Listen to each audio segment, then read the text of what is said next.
Shalom, sahabat delima yang dikasihi Tuhan Yesus Kristus. Marilah kita mendengarkan ayat renungan pada pagi hari ini yang diambil dari kitab Yesaya pasal 65 ayat yang ke-8. Beginilah firman Tuhan. Beginilah firman Tuhan, seperti kata orang, jika pada tandan buah anggur masih terdapat airnya, janganlah musnahkan itu, sebab di dalamnya masih ada berkat. Demikianlah aku akan bertindak oleh karena hamba-hambaku, yakni aku tidak akan memusnahkan sekaliannya. Sampai di sana pembacaan firman Tuhan. Mengawali renungan ini, mungkin kita masih mengingat kisah Sodom dan Gomora. Kisah ini memiliki perjuangan dan juga kehidupan, karena tempat Sodom dan Gomora adalah tempat yang berdosa. Kita bisa melihatnya di kitab Kejadian 18 dan juga 19. Ketika itu Abraham memohon kepada Tuhan supaya Tuhan memberikan belas kasihan kepada kota tersebut.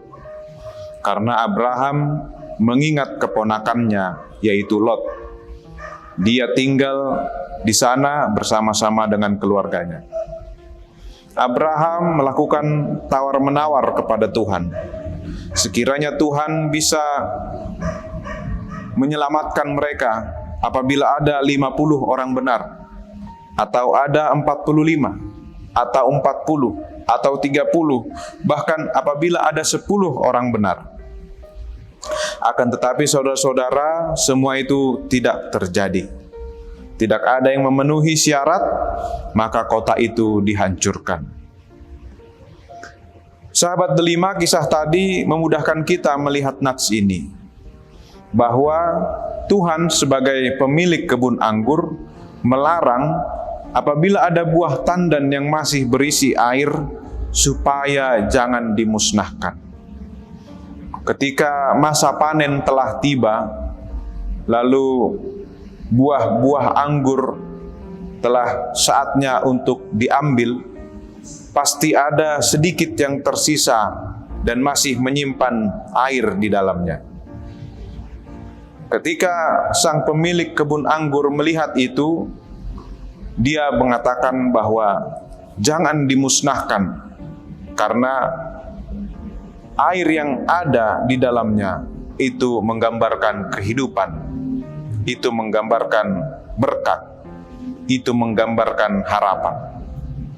Sehingga Tuhan sebagai pemilik kebun anggur menginginkan bahwa dari yang sedikit itu akan menghasilkan sukacita, akan mendatangkan berkat kelimpahan, dan akan menggantikan segala kesusahan, kesedihan ketika orang menikmatinya. Saudara-saudara, demikian juga orang benar yang tinggal di dalam kota Sodom dan Gomora, yaitu Lot dan bersama keluarganya. Meskipun kota Sodom dan Gomora tidak dapat diselamatkan, tetapi Lot bersama dan keluarganya itu adalah gambaran kehidupan dan pengharapan. Karena bagi orang-orang yang percaya kepada Tuhan, mereka akan diselamatkan dan mereka akan dipulihkan. Saudara-saudara yang terkasih, kitalah tandan yang tersisa tersebut. Meskipun ada sedikit berkat, meskipun ada sedikit air, tetapi mampu memberikan rasa bagi kehidupan kita. Mungkin ketika kita merasakan pergumulan, tetapi berkat yang sedikit itu dapat kita gunakan. Meskipun kita merasakan sakit, penyakit, tetapi air yang sedikit itu dapat menjadi kesembuhan bagi kita. Saudara-saudara yang terkasih, itulah nikmat daripada berkat Tuhan. Ketika kita mampu bersyukur atas pemberian Tuhan, baik sedikit maupun banyak, disitulah juga ada sukacita, karena Tuhan berkarya dan memberikan kehidupan bagi kita masing-masing. Amin. Tuhan memberkati.